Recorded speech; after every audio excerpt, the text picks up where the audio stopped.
Hello everyone, welcome back to my channel. Brain fry అండి. Brain నీట్గా wash చేసుకొని అందులో మునిగేటట్టు వాటర్ వేసుకొని 2 నిమిషాలు స్టవ్ పైన పెట్టేసుకుంటే సరిపోతుంది.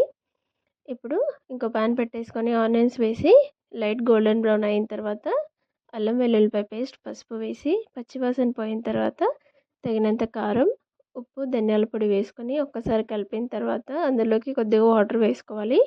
వాటర్ వేసుకుంటే స్పైసెస్ అనేవి మాడిపోకుండా ఉంటాయి. ఇప్పుడు అందులోకి సన్నగా కట్ చేసి పెట్టుకున్న కొత్తిమీర, పుదీనా వేసుకోవాలి. బ్రెయిన్ కొంచెం పెద్ద సైజులోనే కట్ చేస్తున్నానండి. మళ్ళీ కర్రీలో వేస్తే ఇంకా చిన్నగా అవుతాయి, కలిపేటప్పుడు విరిగిపోతూ ఉంటాయి. ఇలా పెద్దగా కట్ చేసుకొని వేసుకుంటే విరగకుండా వస్తాయి. ఇలా 1 నిమిషం అయిన తర్వాత ఇంకో వైపుకు తిప్పేసుకొని 5 మినిట్స్ లో ఫ్లేమ్లో ఉడకనివ్వాలి. కొద్దిగా గరం మసాలా వేసేసుకొని స్టవ్ ఆఫ్ చేసుకుంటే సరిపోతుంది. నా వీడియో కనుక నచ్చితే ప్లీజ్ లైక్ చేయండి, షేర్ చేయండి, సబ్స్క్రైబ్ చేయండి.